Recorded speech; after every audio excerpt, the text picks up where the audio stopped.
இயேசு கிறிஸ்துவின் நாமத்தினாலே இந்த காலை வேளையில கூடி வந்திருக்கிற ஒவ்வொருவரையும் அன்போடு கூட நான் வாழ்த்துகிறேன். இந்த நாளிலும் ஒரு வார்த்தை சங்கீதம் 108:4 சொல்லுகிறது, உமது கிருபை வானங்களுக்கு மேலாகவும், உமது சத்தியம் மேக மண்டலங்கள் பரியந்தமும் எட்டுகிறது. அவருடைய கிருபை வானங்களுக்கு மேலாக இருக்கிறதாம். அவருடைய சத்தியம் மேக மண்டலங்கள் பரியந்தம் எட்டுகிறதாம். இந்த வார்த்தை அவருடைய கிருபையையும், அவருடைய உண்மை எவ்வளவு நிலைத்தன்மை வாய்ந்ததா இருக்கிறதையும் இந்த வார்த்தை நமக்கு கற்றுக் கொடுக்கிறத பார்க்கிறோம். தேவனுடைய அன்புக்கும், கிருபைக்கும் ஒரு முடிவே இல்லாத ஒரு அந்த கிருபையா இருக்கிறதை இந்த வார்த்தையின் மூலம் நாம் பார்க்கிறோம். வானம் எவ்வளவு உயரமா இருக்குதோ, அதை விட உயரமானதுதான் நம் தேவனுடைய கிருபை. நம்ம பலவீனப்படும் பொழுதும், நம்ம ஏதோ சின்ன தவறு செய்யும் பொழுதும், நம்முடைய மனது உடைக்கப்படும் பொழுதும், அவர் நம்மை விட்டு விலகாமல் நம்மை கிருபையாய் தாங்குகிறவராய் இருக்கிறார். புலம்பல்ல பார்க்கிறோம், அவருடைய கிருபைகளுக்கு முடிவே இல்லையாம். இதுக்கு ஒரு உதாரணமா பேதுருவ நம்ம பார்க்க முடியும். இயேசு கிறிஸ்துவை 3 வருஷம் கூட இருந்து எல்லாவற்றையும் எல்லாவற்றையும் பார்த்தவர். எங்கெல்லாம் போறாரோ அங்கெல்லாம் இயேசு கிறிஸ்து அவரையும் கூட்டிக் கொண்டுதான் போறாரு. ஆனால் சிலுவைக்கு போன பொழுது 3 முறை அங்கே பேதுரு மறுதலிக்கிறதை பார்க்கிறோம். இவரை எனக்கு தெரியாதுன்னு சொல்லி சபிக்கவும், சத்தியம் பண்ணவும் தொடங்கினான் அப்படின்னு சொல்லி வேதம் சொல்லுது. ஆனா இங்க பேதுருவுடைய மனது குத்தப்படுது. அவ அவனுக்கு ஒரு மிகப்பெரிய வேதனை. ஐயோ! நம்ம இயேசு கிறிஸ்துவை மறுதலிச்சுட்டோமேன்னு மனம் கசந்து அழுகிற ஒரு சூழ்நிலை. ஆனா தேவன் அவன் செய்த செயலை பாரு அத பெருசா அவர் பார்க்கவே இல்ல. பேதுருவை அவர் நிராகரிக்கவே இல்லை என்பதுதான் உண்மை. இன்னைக்கு நீங்களும் கூட, ஐயோ! நான் இத செஞ்சுட்டேன். ஆண்டவர் என்னைய எப்படி நேசிக்க முடியும்? அப்படின்னு சொல்லி ஒரு சந்தேகத்தோட இந்த காலை வேளையில நீங்க வந்திருக்கலாம். இல்ல, அவர் உங்களை ஒருபோதும் தள்ளுகிற தேவன் அல்ல. அவருடைய கிருபை வானங்களுக்கு மேலாக உயர்ந்திருக்கிறது. அந்த அன்புக்குள்ள நீங்க ஓடி வரணுங்கிறது தான் அவருடைய மிகப்பெரிய எதிர்பார்ப்பா இருக்கிறது. அங்க பேதுரு உயிர்த்தெழுந்த பிறகு பேதுருவினுடைய மனதின் வலியை அவர் அறிந்தவராய் அவர் சொல்றாரு, எல்லாருக்கும் போய் சொல்லுங்க, பேதுருக்கும் போய் சொல்லுங்க, நான் உயிரோட வந்துட்டேன் அப்படின்னு சொல்லி, பேதுருவுக்கு சொல்லுங்கள் அப்படின்னு ஸ்பெஷலா பேதுருவுக்காக அங்கே அந்த மெசேஜ கொடுக்கிறார். இது எதை காட்டுகிறது? அவருடைய கிருபை, அவருடைய அன்பு வானங்களுக்கு மேலாக உயர்ந்து நிற்கிறதை இது காண்பிக்கிறதா இருக்கிறது. இந்த கிருபை தான் நம்ம ஒவ்வொருவர் மேலயும் இருக்குது. நீங்க செய்யற தவறுகள், நீங்க செய்கிற அதற்காக நம்ம எப்பவும் தவறு செய்து கொண்டே இருக்கணுங்கிறது இல்ல. ஆனா தெரியாமல், புரியாமல் செய்த காரியங்கள்னால நீங்க அவர விட்டு தூரமா இருக்க வேண்டிய அவசியம் இல்ல. இன்றைக்கு தேவனுடைய வித்து நமக்குள் இருக்கிறதுங்கிறத உணர ஆரம்பித்தவர்கள் தவறு செய்ய முடியாது. ஆனா, அதை உணர முடியாத நிலையில இருக்கிறவர்கள், சின்ன சின்ன தவறுகளை செய்யும் பொழுது, அவரிடத்துல நம்ம ஓடி வரும்பொழுது, அவருடைய கிருபை நம்மை அணைத்துக் கொள்ளுகிறதா இருக்கிறது. அதனால, எதை குறித்தும் நீங்க கலங்க வேண்டிய இடத்துல தேவன் நம்மை வைக்கவில்லை. அவருடைய அன்பின் அரவணைப்புக்குள்ள நம்ம ஓடி வந்தா போதும். அவருடைய கிருபை நம்மை தாங்கி நடத்துகிறதா இருக்கிறது. அடுத்ததா பார்க்கிறோம், உமது சத்தியம் மேக மண்டலங்கள் பரியந்தம் எட்டுகிறது. அது எதை சொல்லுகிறது? அவருடைய வாக்குத்தத்தங்கள், அவர் சொல்லுகிற வார்த்தைகள், அது ஒரு நாளும் மாறாது. அப்படிப்பட்டதுதான் அவருடைய சத்தியம். மனிதர்கள் மாறி போகலாம், சூழ்நிலைகள் மாறலாம். அவருடைய சத்தியம் என்றென்றைக்கும் நிலைத்திருக்கும். அவர் கொடுத்த வாக்குத்தத்தம் அது நிச்சயம் நிறைவேறும். அவர் நம்மை அவர் வாக்குக்கு, அவர் சொன்ன வார்த்தைக்கு அவர் உண்மையுள்ளவராய் இருக்கிறார்ங்கிறத நம்ம நம்புறது தான் நம்முடைய வேலை. நம்பி அதை இருதயத்திலிருந்து அத அறிக்கை பண்ணும் பொழுது, அந்த வாக்குத்தத்தங்கள் நம்முடைய வாழ்க்கையில் அது நிச்சயமாய் நிறைவேறுகிறது. வாயினால் அறிக்கை பண்ணுவது அல்ல, இருதயத்தில் உணர்ந்து அதை அறிக்கை பண்ணுவதுதான் உண்மையான விசுவாச அறிக்கை. அவருடைய உண்மையை சார்ந்து அவர் எவ்வளவு உண்மையுள்ளவர், அவர் எவ்வளவு சத்தியம் உள்ளவர் என்பதை உணர்ந்து நம்ம இருதய அந்த வார்த்தைக்கு அது ஃபுல்லா பெர்சுவேட் ஆகுற ஒரு இருதயமா இருக்கும் என்றால், உங்க வாழ்க்கையில எல்லா வார்த்தைகளும் நிச்சயமாய் அது நிறைவேறியே தீரும். அவர் நம்மை ஒருபோதும் கைவிடாத நல்ல தகப்பனாய் அவர் இருக்கிறார். இந்த வசனம் நமக்கு தர்ற நம்பிக்கை என்ன? தேவன் இன்னும் என்னைய நேசிக்கிறாரா? என் ஜெபத்தையெல்லாம் அவர் கேட்பாரா? நான் நான் திருப்பி எழும்ப முடியுமா? அப்படின்னு உங்க இருதயம் உங்கள கேள்வி கேட்டுக் கொண்டிருக்கும் என்றால், இந்த வசனம் சொல்லுது, அவருடைய கிருபை உங்களுடைய தோல்வியை விட அது பெரியது. அவருடைய சத்தியம் உங்களுடைய பயத்தை விட அது பவர்ஃபுல்லா இருக்குதாம். அவர் இன்னமும் உங்களை தாங்கிக் கொண்டிருக்கிறார். நம்ம இன்னைக்கு வானத்த பார்க்கிறோம் அப்படின்னா, அதோடைய முடிவை நம்ம பார்க்கவே முடியாது. அதுபோல தான் அவருடைய கிருபையின் ஆழத்தை, அன்பின் ஆழத்தை அது அளக்கவே முடியாததாய் இருக்கிறது. மனித ஞானத்தினால், மனித அறிவினால அவருடைய அன்ப நம்மளால புரியவே முடியாது. மேகம் எவ்வளவு உயரத்துல இருந்தாலும், தேவனுடைய சத்தியம் அதையும் தாண்டி நிற்கிறது. அதனால நம்ம இன்றைக்கு மனம் உடைந்து போக வேண்டிய இடத்துல தேவன் நம்மை வைக்கவில்லை. அவருடைய கிருபை நம்மை சூழ்ந்திருக்கிறது. பூமிக்கு வானம் எவ்வளவு உயர்ந்திருக்கிறதோ, அதே போலதான் அவருடைய நினைவுகளும், அவருடைய வழிகளும் நம்மேல் அவ்வளவு பெரிதாயிருக்கிறது. கிறிஸ்துவின் அன்பை விட்டு ஒன்றும் நம்மை பிரிக்க முடியாது. ஒண்ணு மட்டும் நல்லா புரியணும். கிறிஸ்துவினுடைய தேவனுடைய அன்பை விட்டு நம்மை எதுவும் பிரிக்க முடியாது. வாக்குத்தத்தம் செய்தவர் உண்மையுள்ளவர். அந்த கிருப நீங்க இன்னைக்கு ஃபேஸ் பண்ணிட்டு இருக்கிற காரியங்கள், உங்களுடைய கடந்த கால வாழ்க்கை, இது எல்லாவற்றையும் விட அவருடைய கிருபை பெரியது. அவருடைய சத்தியம் நம்முடைய எதிர்காலத்தை அது பிரகாசம் உள்ளதாய் மாற்றுகிறது. இன்னைக்கு எத குறிச்சு இன்னைக்கு ஏன் கலக்கம்? என்ன நடக்கும்? இப்படி நடந்துருமா? அப்படி நடந்துருமா? ஆனா ஒண்ணு நமக்கு புரியல. அவருடைய சத்தியம், அவருடைய உண்மை தலைமுறை தலைமுறைகளுக்கும் உள்ளது. அவருடைய சத்தியம் மேக மண்டலங்கள் பரியந்தம் எட்டுகிற சத்தியம். அவர் வார்த்தைக்கு உண்மையுள்ளவர். அவர் சொன்னதுதான் நிஜம். அவருடைய வார்த்தைய தவிர மற்றதெல்லாம் மாயைங்கிற இடத்துக்கு நம்ம இருதயம் எப்ப வருதோ, அப்போ அவர் சொன்ன வாக்குத்தத்தங்கள் அத்தனையும் நம்ம வாழ்க்கையில அது சாதாரணமாய் நடக்கிறதை நாம் பார்க்க முடியும். இந்த காலை வேளையில கூட நம்ம தியானிக்கும்படி பரிசுத்த ஆவியானவரை குறித்து ஒரு ஆழமாய் தியானிக்கும்படி ஆவியானவர் இந்த நாளிலே நம்மை ஒரு ஒரு தூண்டுதல் என்னுடைய உள்ளத்துல தேவன் வைத்த ஒரு தூண்டுதல். இன்றைக்கு ஒரு டீப்பரா ஹோலி ஸ்பிரிட் பத்தி நம்ம தியானிக்க போகிறோம். இன்னைக்கு நம்ம கிறிஸ்துமஸ் பண்டிகையை கொண்டாடுறோம். அதுக்கு என்னெல்லாமோ டெக்கரேஷன்ஸ் பண்றோம். கிறிஸ்துமஸ் ட்ரீ வைக்கிறோம்.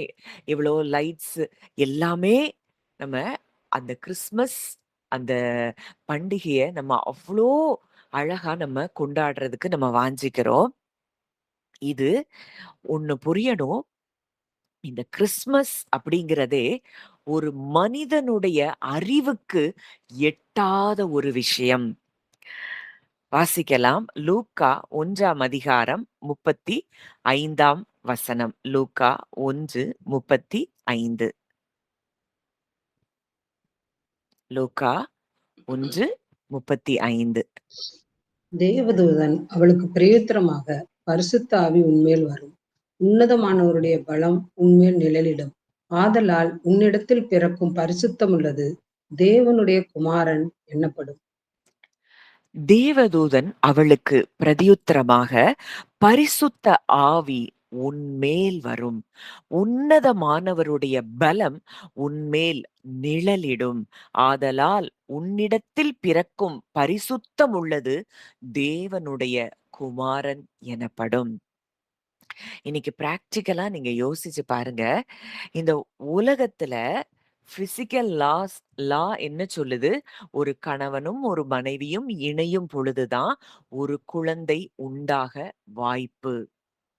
இது சாத்தியமே இல்லாத ஒரு கணவன் இல்லாமல் ஒரு பெண் கர்ப்பம் தரிக்க வேண்டும் என்பது ஒரு பிசிக்கல் லா படி அது இயலாத காரியம். Scientifically it is not possible.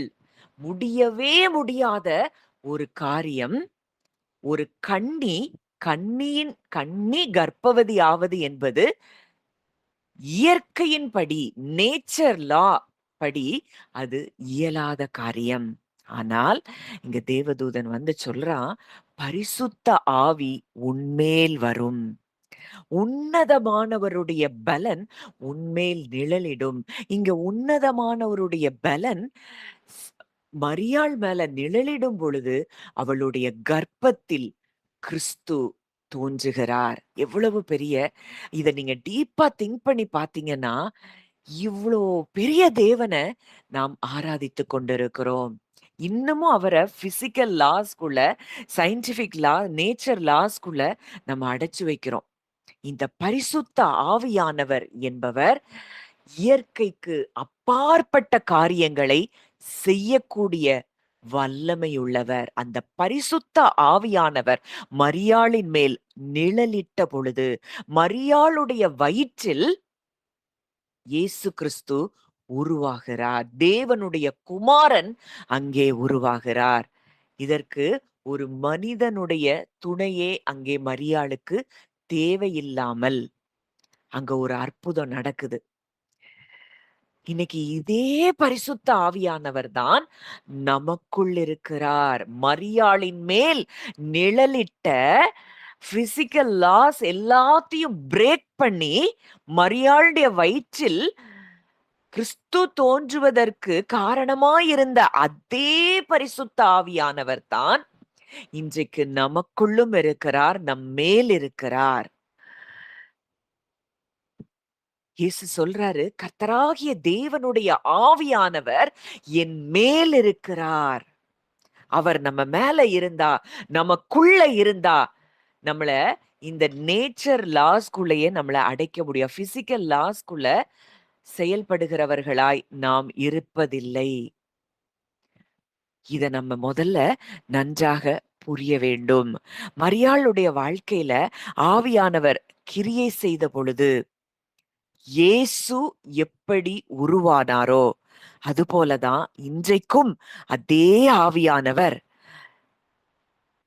நமக்குள்ளே இருந்து பல கிரியைகளை அவர் செய்து கொண்டிருக்கிறார் என்பதுதான் நிஜம். இந்த பரிசுத்த ஆவியானவரை ஒரு பர்சனா நம்ம எப்ப பார்க்க ஆரம்பிக்கிறோமோ, ஒரு நபராய் திரித்துவத்தில் ஒரு தேவன் நம்மோடு கூட இருந்து நமக்குள் இருந்து அவர் செயல்பட்டு கொண்டிருக்கிறார். ஒரு இருளான அறை இருக்கு. அந்த அந்த ரூம்ல எத்தனை அழகான லைட்ஸ் இல்ல ஃபேன் எல்லாம் மாட்டுனா கூட கரண்ட் இல்ல அப்படின்னா அங்க வெளிச்சம் இருக்காது.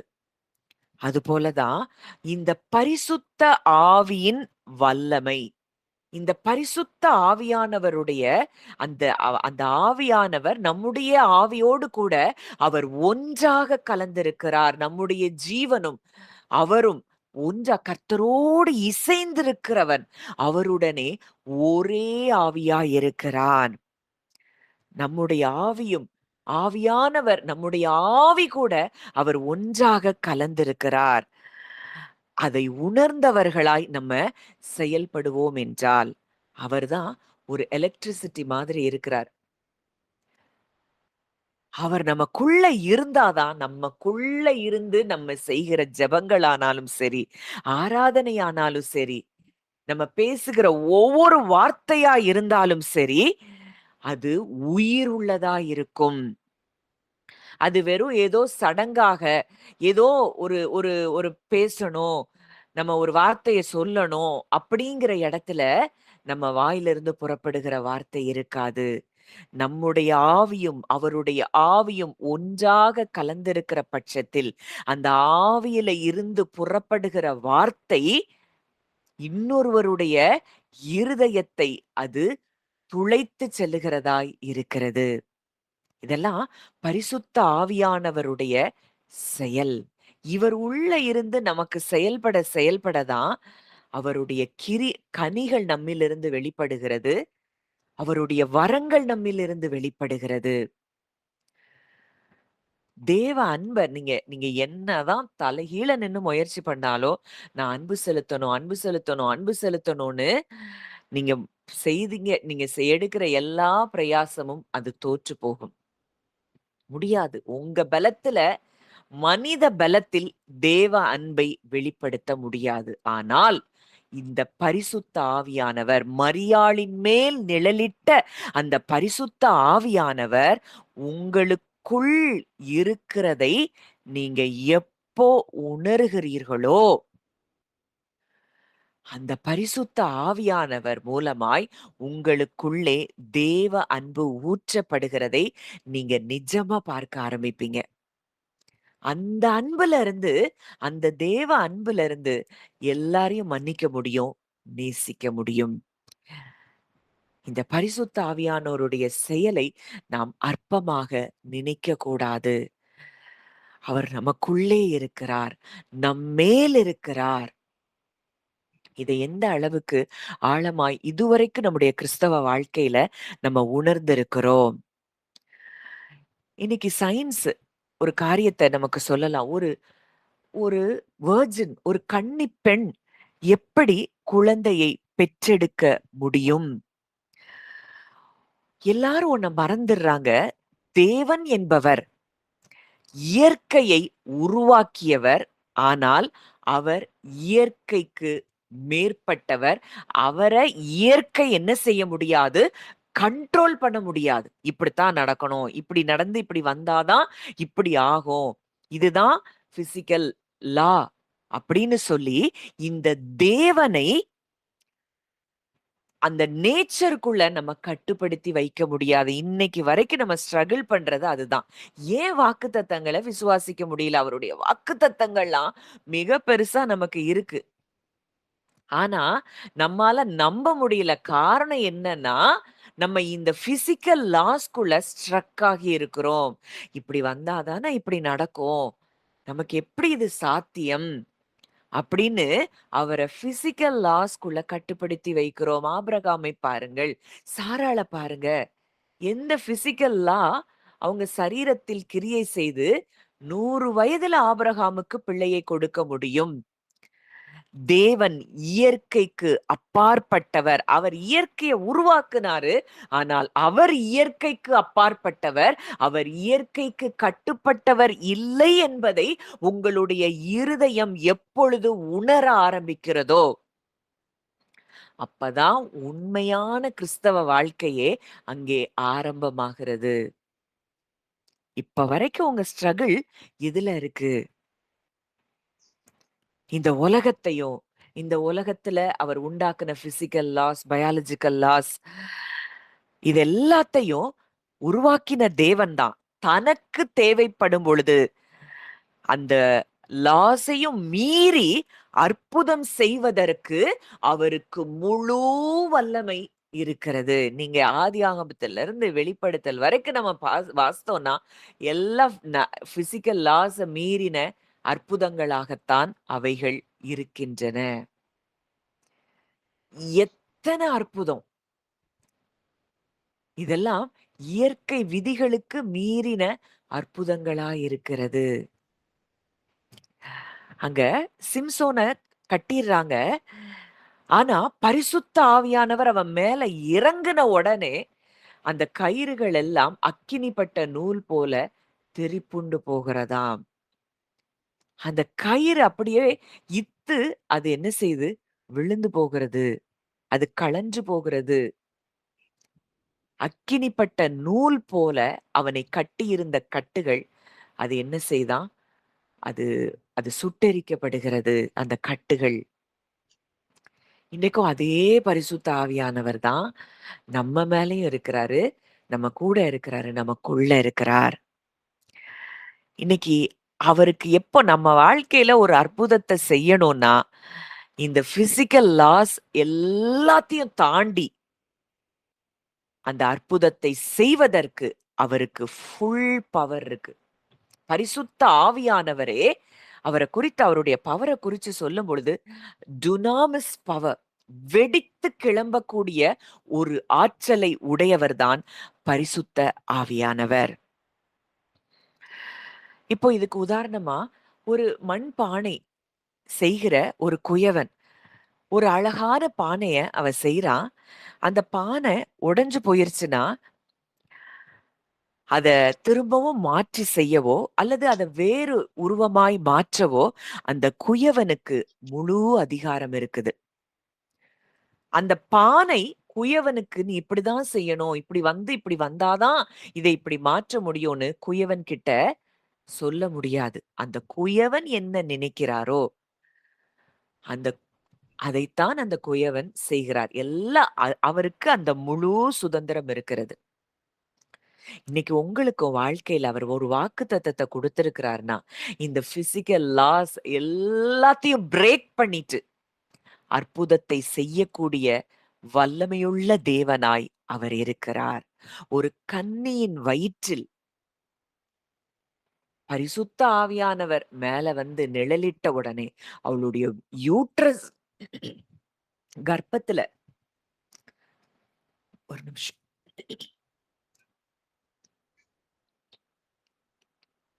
ஒரு குமாரன் தோன்ற முடியும் என்றால், ஒரு கரு தோன்ற முடியும் என்றால், இன்னைக்கு உங்க வாழ்க்கையில இதெல்லாம் சாத்தியம் இல்லன்னு எதெல்லாம் நீங்க நினைச்சிருக்கிறீங்க?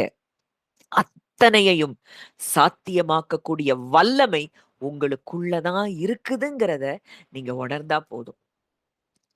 உங்க சூழ்நிலைகளை குறிச்சு கவலைப்படாம இருந்தா போதும். கர்த்தரால் ஆகாத காரியம் உண்டோ? நேச்சர கண்ட்ரோல் பண்ணக்கூடிய பவர் அவருக்கு இருக்கு.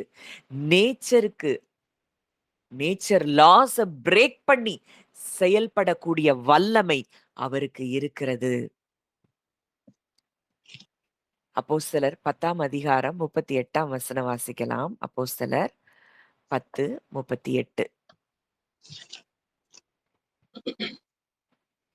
நசரேயனாகிய இயேசுவை தேவன் பரிசுத்த ஆவியினாலும் வல்லமையினாலும் அபிஷேகம் பண்ணினார்.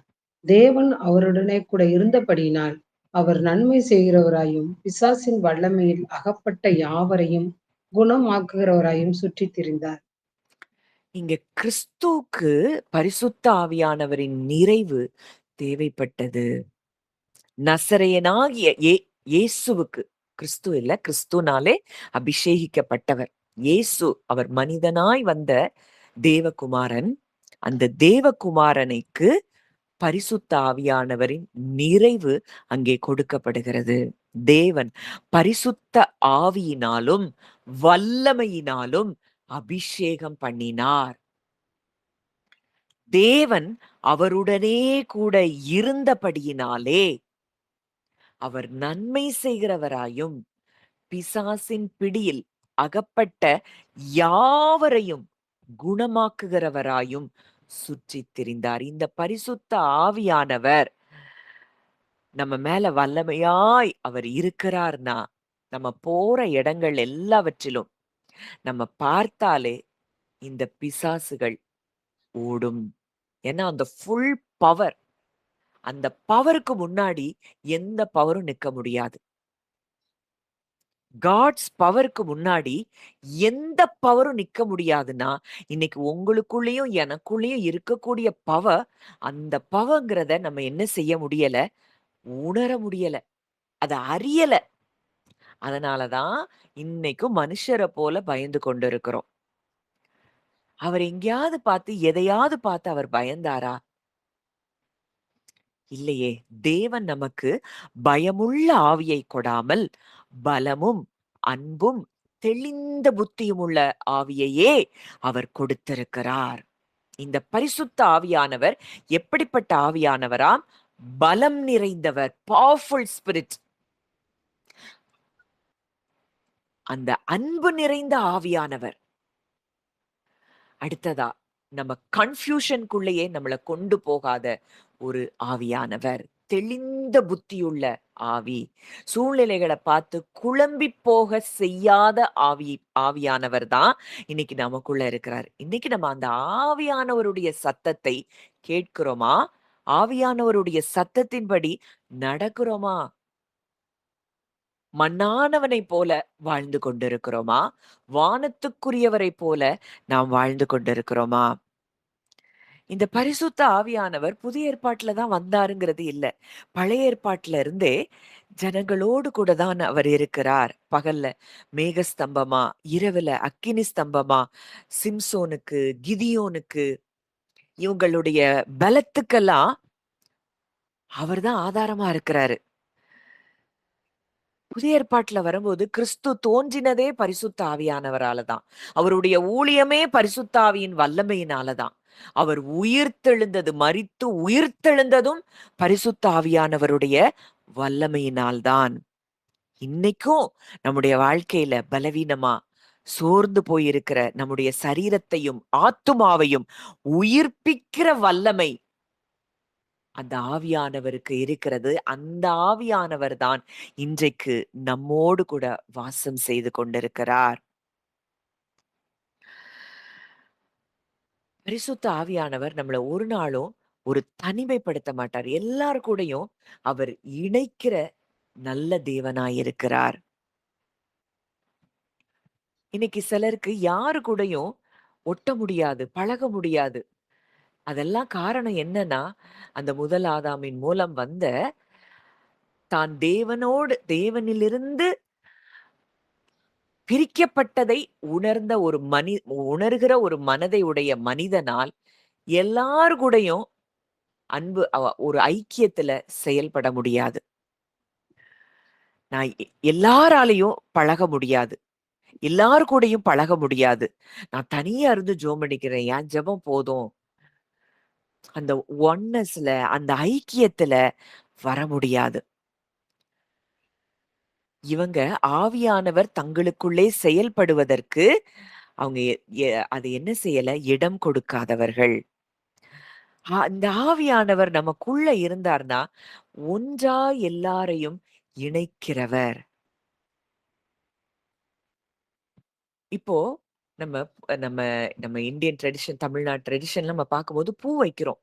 மல்லிகை பூக்கள்லாம் தனித்தனியா இருந்தா, அது பறந்து போயிரும். அது காற்றுல பறந்து போயிரும். ஆனா, அதையே ஒரு நூல் வச்சு நம்ம கெட்டும் பொழுது, அந்த பூக்கள் உறுதியா அது இருக்கு.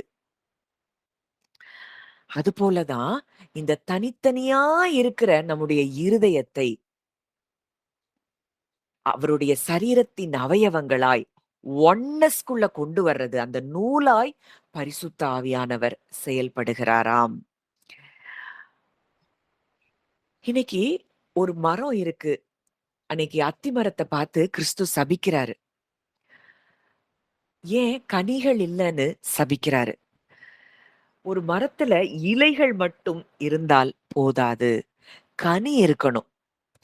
அதுபோல ஒரு தேவ பிள்ளைகிட்ட, ஒரு விசுவாசியின் இடத்துல ஆவியானவர் இருக்கிறார் என்பதுக்கு நம்முடைய பேச்சு, நம்முடைய நம்மளுடைய நம்மளுடைய நடக்கை, நமக்கு இருக்கக்கூடிய செல்வங்களோ, பொருட்களோ எதுவும் ஆவியானவர் இருப்பதற்கு அடையாளம் அல்ல.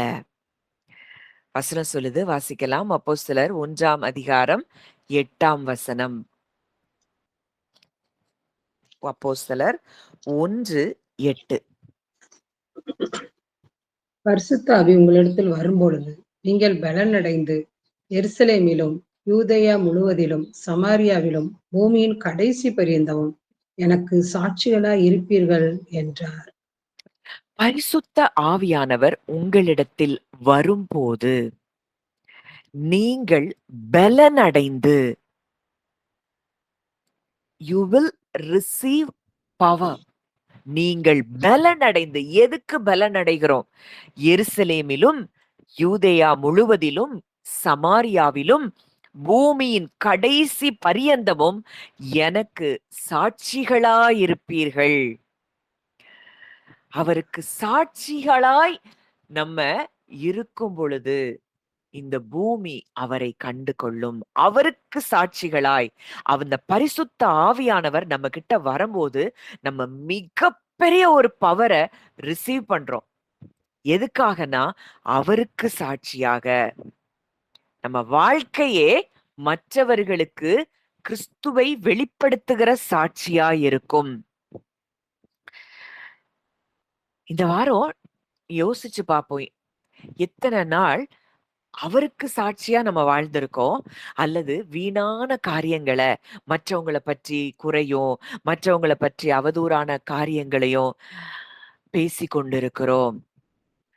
நம்ம கிறிஸ்துவின் அன்பை வெளிப்படுத்துகிறவர்களாய் இருக்கும் போதுதான் ஆவியானவருடைய வல்லமையின்படி நாம் செயல்படுகிறோம் என்று அர்த்தம். ஆவியானவர் நமக்குள் கிரியை செய்கிறார்ங்கிறது அப்பதான் நிஜமாய் மாறுகிறது. இன்னைக்கும் ஃபிளஷ்ல நம்ம பேசுற ஒவ்வொரு காரியங்களும் அது ஆவியானவருடைய செயல் அல்ல. மார்ட்டின் லூத்தர் அவர் சொல்றாராம், நம்ம எடுக்கக்கூடிய அந்த ஞான ஸ்நானத்தினுடைய அந்த தண்ணீர் திருவிருந்துல கம்யூனியன்ல நம்ம எடுக்கக்கூடிய அந்த அந்த அப்பமும் திராட்சரசமும் அது வெறும் ஏதோ சடங்குகள் அல்லவாம். அது ட்ரெடிஷன் இல்ல, அது ரிச்சுவல் இல்ல.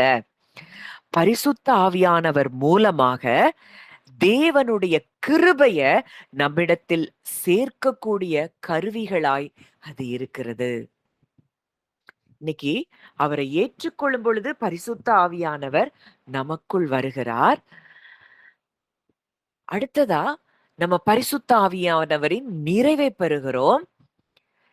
சில நேரங்கள்ல நம்மை தேவனை குறித்து அறிகிற அறிவில் குறைவுபடும் பொழுது இந்த பரிசுத்த ஆவியானவர் தான் நம் கண்களை திறக்கிறார். இந்த அந்த அப்பம் பிட்ட உடனே எம்மாவூர் சீஷருடைய கண்கள் திறக்கப்பட்டு அவர்கள் இயேசு கிறிஸ்துவை அறிந்தார்கள். அப்போ இந்த கம்யூனியன்ல ஒண்ணு நமக்கு புரியணும். இந்த பரிசுத்த ஆவியானவர் நமக்குள்ள இருந்து ஒண்ணு டீப்பா நமக்கு புரிய வைக்கிறாரு. அவரை ரியலா நமக்கு காண்பிக்கிறவராய் இருக்கிறார். தேவனை நிஜமாய் நமக்கு வெளிப்படுத்துகிறவராய் அங்கே பரிசுத்த ஆவியானவர் இருக்கிறார். இன்னொரு ஒரு பரிசுத்தவான் சொல்றாரா, வேதாகமம் பைபிள் அப்படிங்கிறது வெறுமனே ஏதோ பேப்பரும் எழுத்துக்களும் அல்ல. பரிசுத்த ஆவியானவர் நம் இருதயத்திலிருந்து நம்ம இருதயத்தோடு அவர் அந்த வார்த்தைகளை பேசும் பொழுது நம் வாழ்க்கை உயிருள்ள ஒரு வாழ்க்கையா மாறுது.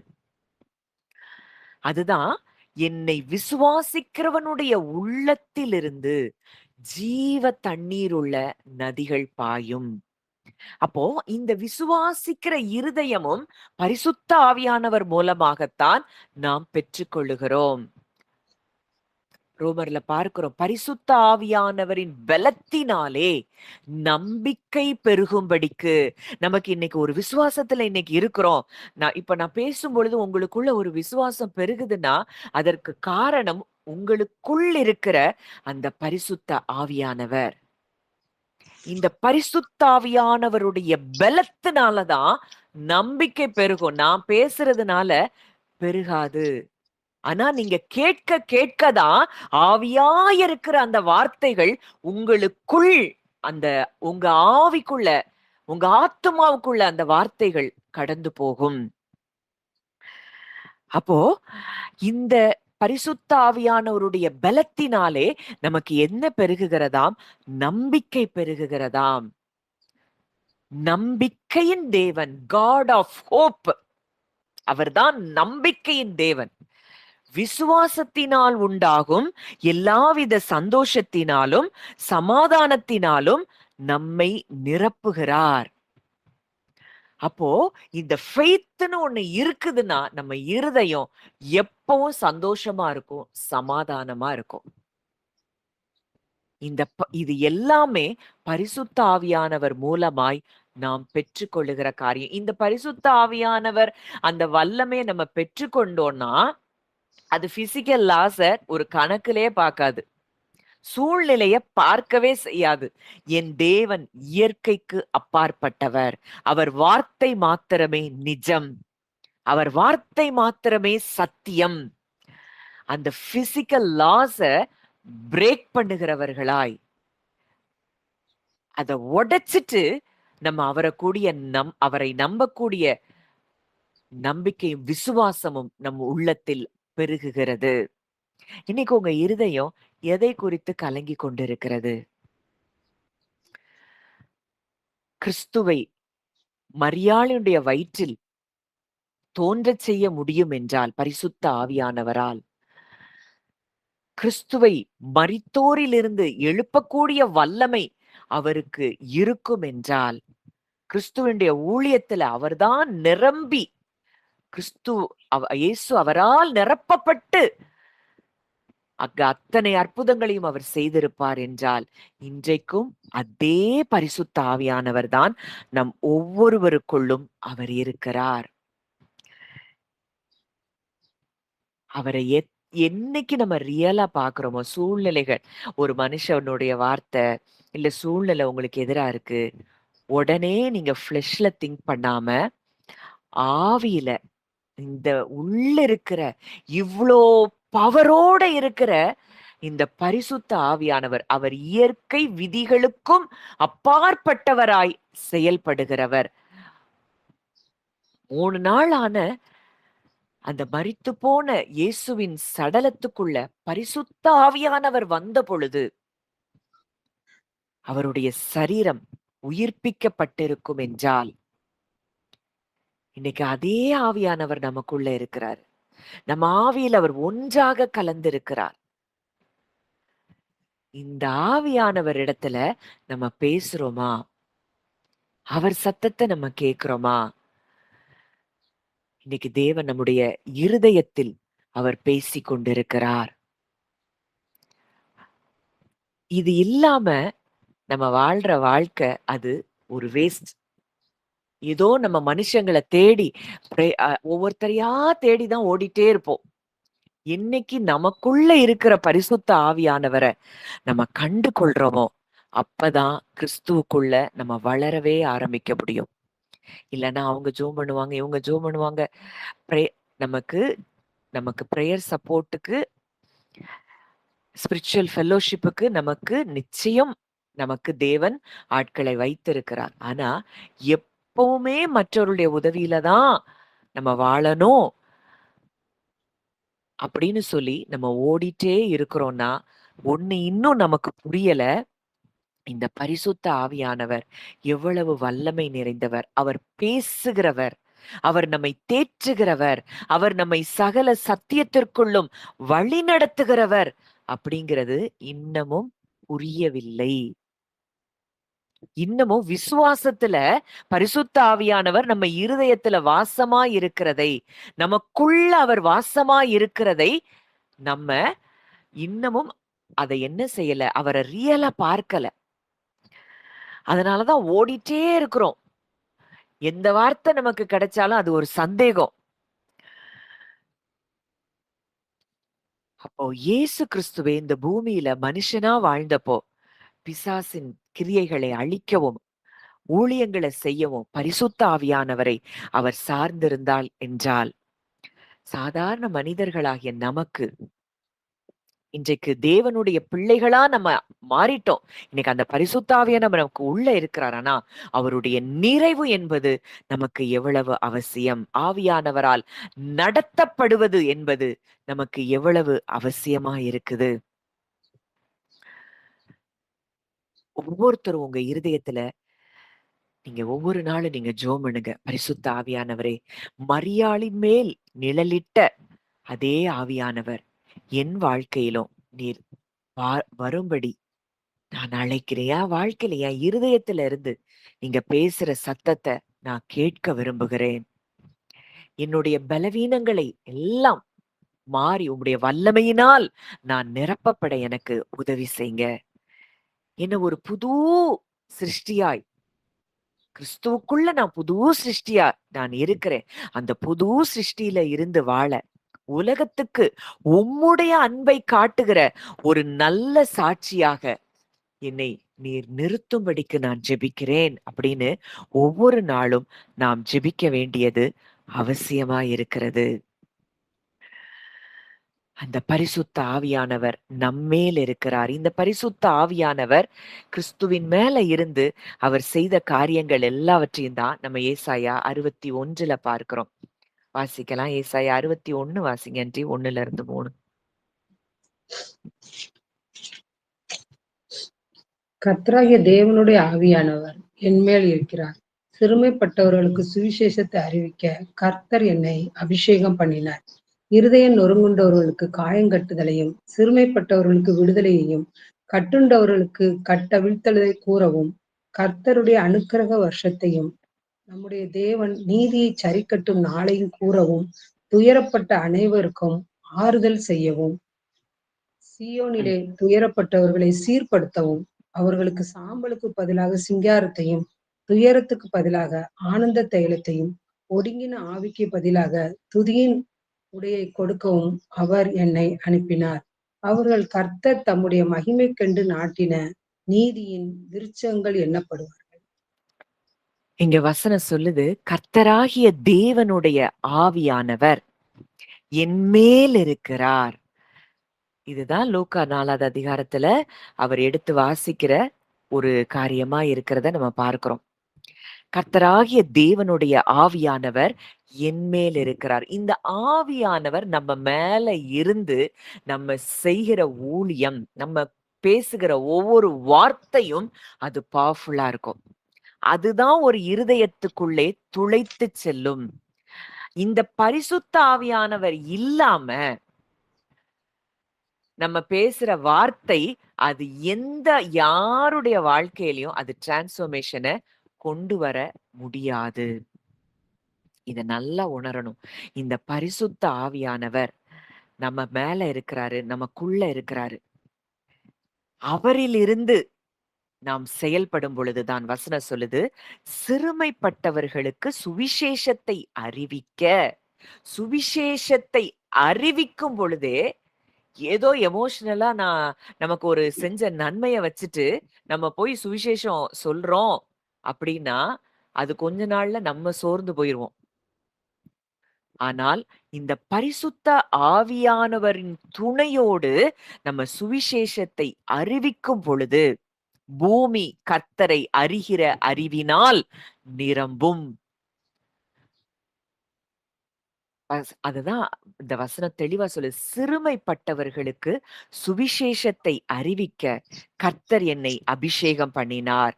இருதயம் நொறுங்குண்டவர்களுக்கு காயம் கட்டுதலையும். நீங்க எத்தனை பேர் ஃபீல் பண்ணியிருக்கீங்க? இந்த உலகத்துல இருக்கிறவங்க ஆறுதல் சொல்றதுக்கும் பரிசுத்த ஆவியானவரால் நிரம்பி இருதயத்துல இருந்து ஜீவன்ல இருந்து உங்களுக்கு பேசப்படுகிற வார்த்தைகள் மூலம் நீங்கள் ஆறுதல் அடைந்ததற்கும் வித்தியாசம் இருக்குதா?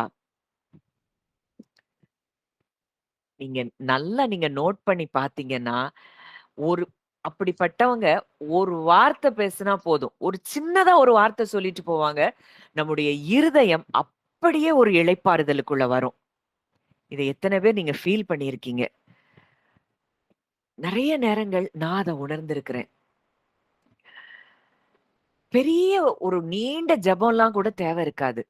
உண்மையாய் தேவனை நேசித்து அந்த பரிசுத்த ஆவியில் இருக்கிற தேவ மனிதர்கள் ஒரு வார்த்தை சொன்னா போதும், அதோட நம்ம அந்த நொறுக்கப்பட்ட இருதயம் களிகூர ஆரம்பிக்கும்.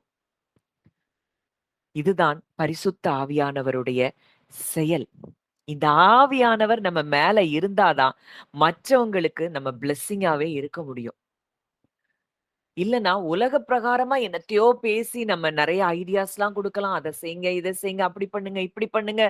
எல்லா ஐடியாஸும் குடுக்கலாம். ஒண்ணு கூட அவங்க வாழ்க்கையில பலனை தராது. சிறைப்பட்டவர்களுக்கு விடுதலை. மனதின் சிறையில் இருப்பவர்களுக்கு இந்த பரிசுத்த ஆவியானவர் மூலமாகத்தான் நாம் விடுதலையை கொடுக்க முடியும். மனதுல எல்லாரும் ஒரு சிறையிருப்புக்குள்ளதான் வாழ்ந்து கொண்டிருக்கிறாங்க. இந்த ஃபர்ஸ்ட் ஆடம்ல இருந்து வந்த எல்லாரும் மனது ஒரு பெரிய மனதின் சிறையிருப்புக்குள்ள இருக்கிறாங்க.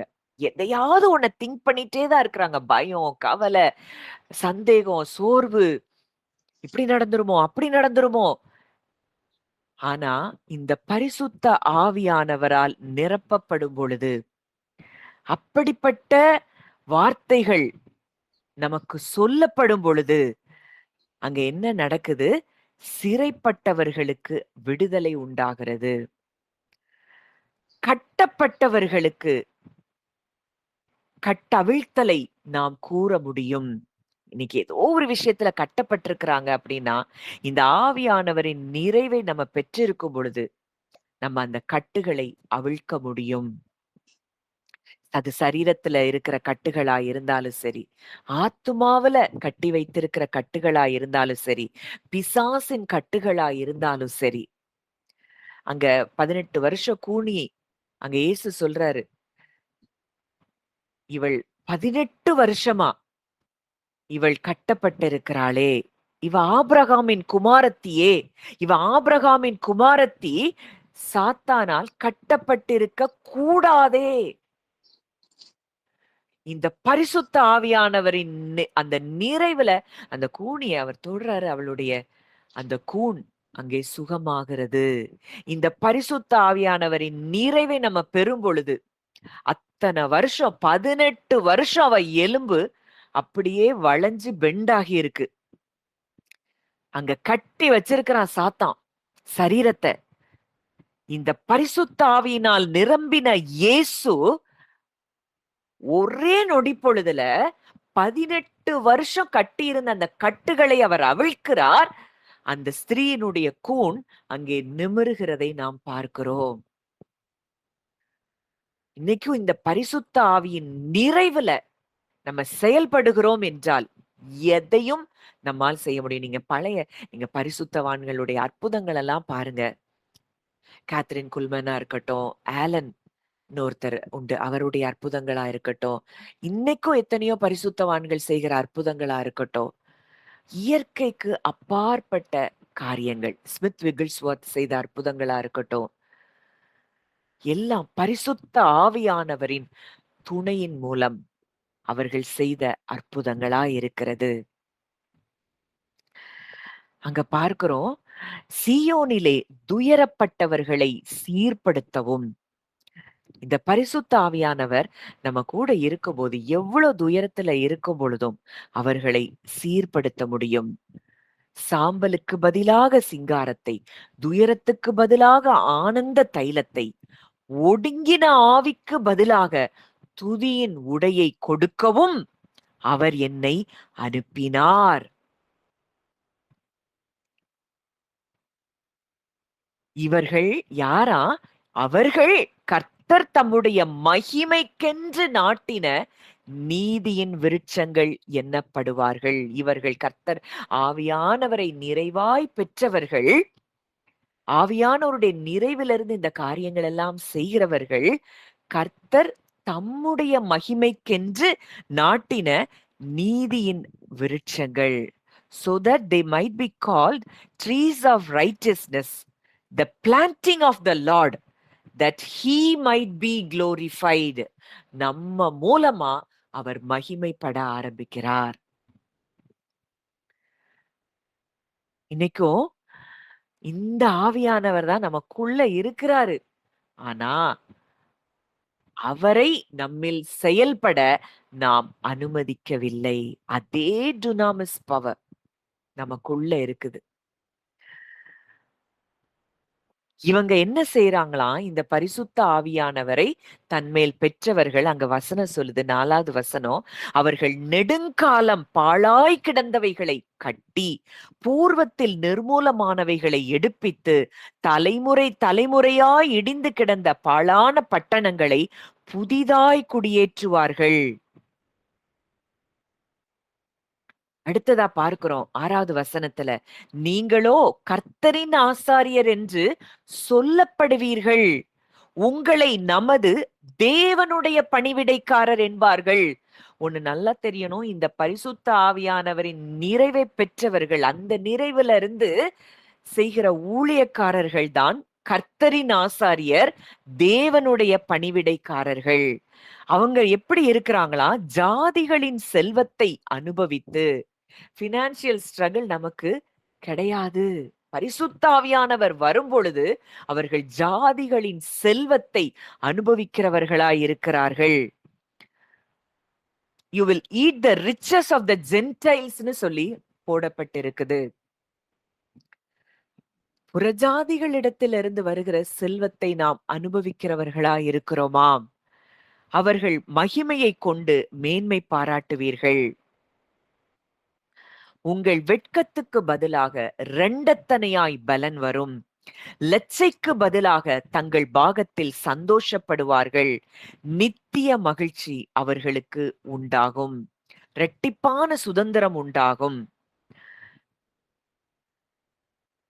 இவர்களுடைய சந்ததி 9வது வசனம் பார்க்கிறோம். இந்த பரிசுத்த ஆவியானவரால நிரப்பப்பட்டு அன்வான்டட் திங்கிங் எல்லாத்தையும் ஒதுக்கி தள்ளிட்டு தங்கள் சிந்தனைகளினாலே வீணரானார்கள்னு சொல்லி ரோமர் 1 பார்க்கிறோம். இந்த சிந்தனைகளினால வீணராகாமல் உணர்வுள்ள இருதயத்தை, பரிசுத்த ஆவியின் நிறைவை பெற்ற இருதயம் உள்ளவர்களாய் நாம் வாழும் பொழுது வசனம் சொல்லுது, அவர்கள் சந்ததியானது ஜாதிகளின் நடுவிலும், அவர்கள் சந்தானமானது ஜனங்களின் நடுவிலும் அறியப்பட்டிருக்கும். அவர்களை பார்க்கிற யாவரும் அவர்கள் கர்த்தரால் ஆசீர்வாதம் பெற்ற சந்ததி என்று அறிந்து கொள்ளுவார்கள். இதெல்லாம் ஆவியானவர் நம்ம மேல இருக்கிறத, நமக்குள்ள இருந்து, அவருக்குள்ளேயே இருந்து நம்ம வாழுகிறோம் என்றால் நம்முடைய சந்ததிகளின் ஆசிர்வாதம் நிச்சயம். நமக்கு இன்னைக்கு எது மேன்மையா இருக்கு? நமக்கு இருக்கிற பணமா, புகழா, மேன்மையா, ஸ்டேட்டஸா, இல்ல உங்களுக்கு இருக்கக்கூடிய பேர் புகழா? எதுவும் இல்ல. அவர் உங்களுக்குள்ள இருக்கிறாரு. அதுதான் மிகப்பெரிய மேன்மை. அத மாத்திரமே மிகப்பெரிய மேன்மையாய் உணர்கிறவர்களுடைய சந்ததி ஜாதிகள் நடுவில், ஜனங்களின் நடுவில் அது அறியப்பட்டிருக்கும். அவர்களை பார்க்கிற, அதனாலதான் அன்வான்டா நம்ம பேச்சுக்கள் இருக்கக்கூடாது. சீர்கேடும் கிழவிகள் பேச்சுமா இருக்கிற அந்த கட்டுக்கதைகளுக்கு நம்ம விலகிரணுமா. சீர்கேடான பேச்சுக்கள், மற்றவங்களை பத்தி பேசுற பேச்சுக்கள், இதெல்லாம் அறவே நம்ம ஒழிக்கும் பொழுது உங்க பிள்ளைகளுடைய வாழ்க்கையில நீங்க ஆசீர்வாதங்களை நிச்சயமா பார்க்க முடியும். இதெல்லாம் பரிசுத்த ஆவியானவர் நமக்குள்ள இருந்து அவர் பேசிட்டு தான் இருப்பார். மகளே, இது உனக்கு தேவையில்லாத காரியம், இது நீ இல்ல, உனக்குள்ள நான் இருக்கிறேன்னா நீ இப்படி செயல்பட மாட்டாய் அப்படின்னு அவர் நம்மள்ட்ட பேசிட்டு தான் இருப்பாரு. ஆனா அதையும் மீறி பிளஷ், அதனாலதான் வசனம் சொல்லுது, ஆவி மாம்சத்துக்கு விரோதமா, மாம்சம் ஆவிக்கு விரோதமாகவும் ஆவி மாம்சத்துக்கு விரோதமாகவும் போராடுதான். உள்ள இருந்து பரிசுத்தாவே நம்ம கூட உன்னை பேசிட்டே இருப்பாரு. ஆனா அந்த வார்த்தைக்கு நம்மால செவி கொடுக்க முடியாது. இங்க பிளஷ் மேலோங்கி நிற்கும். அதனாலதான் அன்னைக்கு சொன்னேன், இந்த பிளஷ்ங்கிறது சாதாரணம் அல்ல. அது தேவனுக்கு விரோதமாய் எதிர்த்து நிற்கக்கூடியது. தேவனை நம்ப விடாது. சூழ்நிலையே காட்டும், லாஜிக்கலா திங்க் பண்ண வைக்கும், பிசிக்கல் லாஸ தான் பெருசா பார்க்க வைக்கும். ஆனா இந்த பரிசுத்த ஆவியானவர் அந்த ஃபுல்னஸ நம்ம எப்ப என்ஜாய் பண்ண ஆரம்பிக்கிறோமோ அப்ப நம்முடைய வாழ்க்கையில பரிபூரணமான ஒரு அந்த வானத்துக்குரியவருடைய சாயலை அணிந்து கொண்டவர்களாய் நம்ம வாழ ஆரம்பிக்கிறோம். வானத்துக்குரியவர் எப்படிப்பட்டவரோ வானத்துக்குரியவர்களும் அப்படிப்பட்டவர்களே. அப்படின்னா இன்னைக்கு அந்த வானவருடைய சாயலை நாம் தரித்திருக்கிறோமா, இல்ல மண்ணானுடைய சாயல் தான் இன்னைக்கு மேலோங்கி நிற்கிறதா? இன்னைக்கு மற்றவங்களெல்லாம் நம்ம குறை சொல்லிட்டு இருக்கோம். இன்னைக்கு யாரையும் நம்ம குறை சொல்ல வேண்டிய இடத்துல நம்ம இல்ல. உங்களுக்கு எதிரா ஒவ்வொரு பிரச்சனைகளும் எழும்புது, ஒவ்வொரு மனுஷரும் எழும்புறாங்கன்னா ஒண்ணு புரியணும், உங்க ஹார்ட்ல ஆண்டவர் வேலை செய்றாரு. இந்த இடத்துல பரிசுத்த ஆவியானவர் என்ன சொல்லுகிறார் அப்படிங்கிறத உங்க இருதயம் உணர ஆரம்பிக்கணும். அந்த வார்த்தைக்கு செவி கொடுத்துட்டோம்னா போதும். அவர்கள்தான் தேவனுடைய புத்திரராய் இருக்கிறார்கள். மேலும் எவர்கள் தேவனுடைய ஆவியினால் நடத்தப்படுகிறார்களோ அவர்கள் தேவனுடைய புத்திரராய் இருக்கிறார்கள். புத்திரர்னா முதிர்ச்சி அடைந்தவர்கள், matured sons of God. Paul சொல்றாரு, ஒரு கூட்டம் சின்ன பிள்ளைகளாவே இருக்கு, வாக்குவாதம், பொறாமை, பேதங்கள் எல்லாம் இருக்கு. இவங்கெல்லாம் ஆவியில் முதிர்ச்சி அடையாதவர்கள், பரிசுத்த ஆவியின் சத்தத்தை கேட்காதவர்கள், மாம்சத்திற்கு இடம் கொடுத்தவர்கள். இன்னைக்கு நம்ம எப்படி வாழ்ந்து கொண்டு இருக்கிறோம்? இன்னைக்கும் மணிக்கணக்கா டைம் எதுலலாம் ஸ்பெண்ட் பண்றோம்? இன்னைக்கு காலத்தை பிரயோஜனப்படுத்துறோமா? மற்றவங்க கூட மணிக்கணக்கா பேசுறது தப்பில்ல. அந்த கிறிஸ்துவின் சாட்சியை வெளிப்படுத்துகிற பேசுறோம்னா அது தப்பில்ல. ஆனா வீணான கதைகள பேசி நம்ம நேரத்தை செலவழிக்கிறோமா? இன்னைக்கு நம்ம பரிசுத்த ஆவியானவரால் நிரப்பப்பட்டு அவரால் நடத்தப்படுவோம்னா நம்முடைய சந்ததி ஜாதிகள் நடுவிலும் சந்தானம் ஜனங்களின் நடுவிலும் அது அறியப்பட்டிருக்கும். 3வது நபரை பத்தி பேசுகிற அந்த வார்த்தைகள், அந்த அந்த எண்ணங்கள் நம்மளை விட்டு விலகணும். முற்றிலுமாய் ஆவியானவரால் ஆவிக்குள் நம்ம நடத்தப்படும் போது நம்முடைய வாழ்க்கையில எல்லா இடத்துலயும் நிச்சயம் பிளெஸிங்ஸ பார்க்க முடியும். அதனாலதான் ஒரு சின்ன கிளிப், ஒரு சின்ன ஷார்ட் மெசேஜ் போட்டேன். யாரெல்லாம் கேட்டீங்கன்னு தெரியல. பழிக்கு பழி அல்ல, ஆசீர்வதியுங்கள். நம்ம ஆசீர்வாதத்தை சுதந்தரித்துக் கொள்ள அழைக்கப்பட்டவர்கள். இத அறிஞ்சிட்டோம்னா நமக்கு யார் மேலயும் கசப்பு இருக்காது. யார் என்ன சொன்னாலும் நமக்கு பெருசா தெரியாது. அது வசனம் சொல்லுது, நீங்கள் தீமைக்கு தீமையும் உதாசனத்துக்கு உதாசனத்தையும் சரி கட்டாமல் நீங்கள் ஆசீர்வாதத்தை சுதந்தரித்துக் கொள்ள அழைக்கப்பட்டவர்கள் என்று அறிந்து ஆசீர்வதியுங்கள். ஹிண்ட்ரன்ஸா இருக்கிறது நம்ம மற்றவங்கள பிளஸ் பண்ணல, மன்னிக்கல. கசப்பு உள்ளத்துக்குள்ள இருக்கு. அவங்கள பார்க்கும்போது ஒரு வெறுப்பு வருது. இல்லப்பா, மனதார நீங்க எனக்குள்ள இருக்கிறீங்க. எனக்காக நீங்க வல்லமையான காரியங்களை செய்கிற தேவனா இருக்கிறீங்க. நான் மனதார அவங்கள பிளஸ் பண்றேன். அப்படின்னு சொல்லிட்டு நீங்க உங்க உங்க ஹார்ட்ட நீங்க எப்ப ஃப்ரீ பண்றீங்களோ, எல்லா இடத்திலயும் தேவன் கிரியை செய்கிறவராய் இருக்கிறார். சமீபத்துல ஒரு சாட்சி நான் கேட்டேன். ரொம்ப ஆச்சரியமா இருந்தது. ஒரு ஒரு பிள்ளை எனக்கு ரொம்ப ஒரு ஒரு தெரியும். அவ பகிர்ந்து கொண்ட ஒரு சாட்சி. அத நான் வாசிச்சேன். அவளுடைய சின்ன வயதுல 5 வயதுல அவளுக்கு ஒரு அபியூஸ் நடந்திருக்கு. அந்த அபியூஸ்ல அவ ரொம்ப மனது பாதிக்கப்பட்டிருக்கிறா ஒரு நபரால. அது ரொம்ப வருஷம் வரைக்கும் அதுக்கு அவளுக்கு ஒரு பயம். அத நினைச்சு ஒரு ஒரு அத நினைச்சாலே அவளுக்கு ஒரு ஒரு வெறுப்பு, கசப்பு இது எல்லாம் உள்ளத்துல இருந்திருக்கு. ஆனா போக போக இந்த சத்தியங்கள் எல்லாத்தையும் அறிய அறிய அவளுடைய இருதயத்துல அந்த கசப்பு அது அது போயிருச்சு. அது மறந்துட்டா. அது அது அந்த அத அத நினைக்க கூட இல்லாத இடத்துக்கு வந்துட்டா. ஆனா, அந்த இடத்துக்கு வந்த பிறகு, அவளுக்கு Facebookல ஒரு ஃப்ரெண்ட் ரிக்வெஸ்ட் வந்திருக்கு. அவள தெரியாத ஒரு நபர் அந்த ஃப்ரெண்ட் ரிக்வெஸ்ட் குடுத்திருக்கிறாரு. அவர் வேற தேசத்துல இருக்கக்கூடிய ஒரு நபர். அப்போ அந்த ஃப்ரெண்ட் ரிக்வெஸ்ட் வந்த உடனே, "இது யாரு?" அப்படின்னு சொல்லி அவ கேட்கும் பொழுது, அவர் சொல்லியிருக்கிறாரு, "சின்ன வயசுல நான் செய்த அந்த தவறு இன்னைக்கு வரைக்கும் என்ன காயப்படுத்திட்டே இருக்கு. நீ என்னைய மன்னிச்சிருவியா?" அப்படின்னு சொல்லி சம்பந்தப்பட்ட அந்த நபர் கேட்டாராம். 20 வருஷம் கழிச்சு. இன்னைக்கு நம்ம இருதயம் எப்போ சில நபர்கள விடுவிக்குமோ, அப்போதான் தேவன் சம்பந்தப்பட்ட நபர்களிடம் அவர் கிரியை செய்கிறார். நம்ம விடுவிக்கலன்னா அவர் கிரியை செய்யவே முடியாது. அப்பா, நான் உங்கள்ட்ட குடுத்துடுறேன். அந்த நபர்கள உங்கள்ட்ட குடுத்துடுறேன். நான் பிளஸ் பண்றேன். ஏன் குடுக்க முடியலன்னா, விசுவாசம் இல்ல. அவர்ட்ட குடுத்தா என் அப்பா எனக்காக கிரியை செய்வார் அப்படிங்கிற நம்பிக்கை அவர் மேல இல்ல. ஃப்ளஷ்ல திங்க் பண்றோம். இன்னைக்கு 20 வருஷம் கழிச்சு அவர் சொல்லியிருக்காரு, நான் ஏசப்பாட்டையும் மன்னிப்பு கேட்டுட்டேன். எனக்கு ஆனா கூட எனக்கு நிம்மதியே இல்ல. நீ என்னைய மன்னிக்கணும் அப்படின்னு சொல்லி அந்த பிள்ளைகிட்ட கேட்டாராம். எவ்வளவு பெரிய ஒரு சாட்சி. இன்னைக்கு நம்ம ஹார்ட் எப்படி இருக்கு? இத நான் சொல்லணும்னு நினைக்கல. ஆனா, இன்னைக்கு நம்ம ஆவியில வளருகிற நம்ம ஒவ்வொருத்தருக்கும் இந்த சத்தியம் நம்ம இருதயத்துல பதிக்கப்படணும். சும்மா ஏதோ பேருக்கு வந்தோம். காலையில ஏதோ ஒரு வார்த்தைய கேட்டோம். அது நமக்கு நல்லா இருக்கு அப்படின்னு போறதுக்கு இல்ல.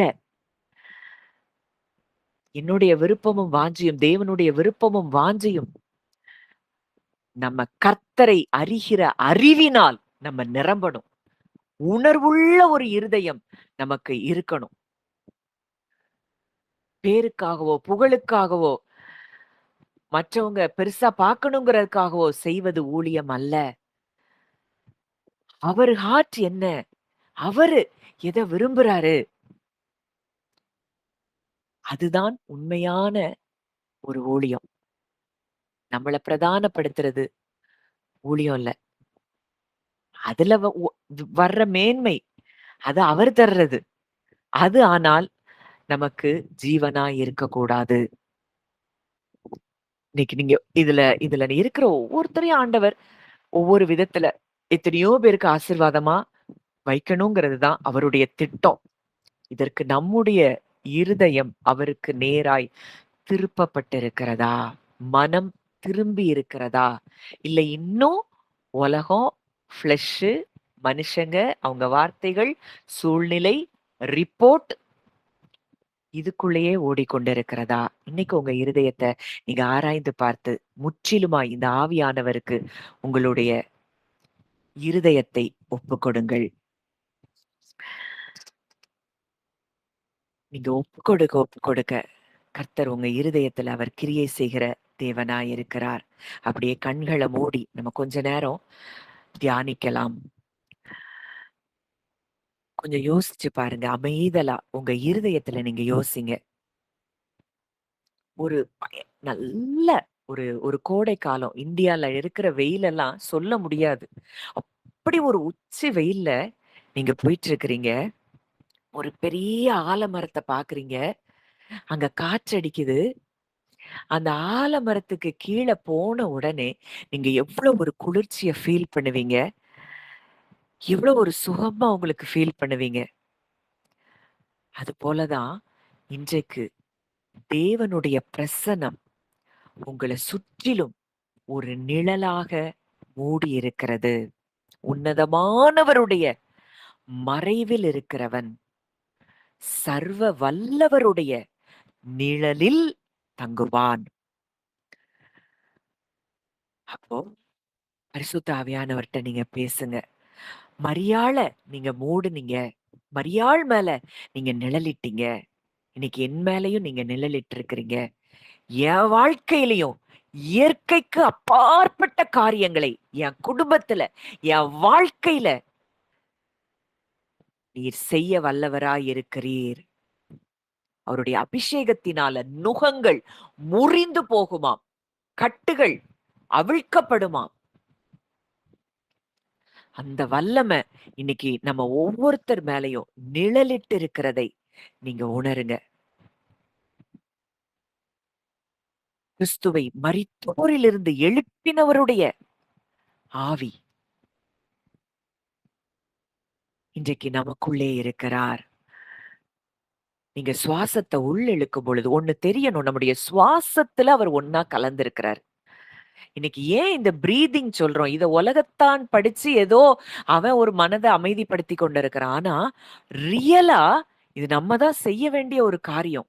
இந்த பிரீத்ல அவர் நம்மோடு கூட அவர் கலந்திருக்கிறார். இப்போ இயேசு கிறிஸ்து யோவான் 20ல பார்க்கிறோம். யோவான் 20:22ல அவர்கள் மேல் ஊதி பரிசுத்த ஆவியை பெற்றுக்கொள்ளுங்கள்னு சொல்றாரு. ஏன்னா இந்த பரிசுத்த ஆவியானவர் அவருடைய சுவாசத்தில் அவர் இணைந்திருக்கிறார். இன்னைக்கு நம்முடைய சுவாசத்துல அவர் இணைஞ்சிருக்கிறத நீங்க ஃபீல் பண்ணீங்கன்னா இந்த பிரீத் எடுக்கும் பொழுது, அப்பா நீங்க என் சுவாசத்துல கலந்திருக்கிறீங்க. இன்னைக்கு எனக்குள்ள இருக்கக்கூடிய நெகட்டிவ் எமோஷன்ஸ், பயம், கவலை எல்லாத்தையும் நான் அப்படியே நான் ரிலீஸ் பண்றேன். வெளிய விடுறேன். நீங்க அத செஞ்சு பாருங்க. உங்க இருதயம் லகுவாய் மாறுகிறதை நீங்கள் உணர முடியும். மனுஷன படைச்சதே மனுஷன படைச்சுட்டாரு, சரீரத்த உண்டாக்கிட்டாரு. அந்த சுவாசத்தை ஊதின பொழுதுதான் அவன் ஜீவ ஆத்துமாவானான். அந்த சுவாசம் தான் இன்னைக்கு நமக்குள்ள இருக்குது. அவருடைய சுவாசம் தான் இன்னைக்கு நமக்குள்ள இருக்குது. அத நம்ம உணர்கிறோமா? ஆவியானவரே, சோர்வடைந்திருக்கிற என்னுடைய ஆத்துமாவுக்குள்ள உங்க சுவாசத்த நான் உள்வாங்குறேன். எனக்குள்ள இருக்கிற எல்லாத்தையும் நான் வெளிய விடுறேன்னு உங்க சுவாசத்தின் மூலம் அதை செய்யும் பொழுது ஒரு மிகப்பெரிய ஒரு சமாதானம் உங்க உள்ளத்தை அது நிரப்பும். அவர் நமக்கு போதிக்கிற வார்த்தைகள் எல்லாம் அது ஆவியாயும் ஜீவனாயும் இருக்கிறதாம். பரிசுத்த ஆவியானவர் உங்களிடத்தில் வரும் பொழுது நீங்கள் பலனடைந்து நீங்க அந்த பவரை பெற்றிருக்கிறீங்க. ஒரு கூனியின் மேல கை வைத்த உடனே 18 வருஷம் அவள கட்டியிருந்த கட்டுகள் அற்று போகும் என்றால், அந்த பவர் தான் இன்னைக்கு நமக்குள்ள இருக்குதுங்கிறத நம்ம ஃபீல் பண்ணணும்.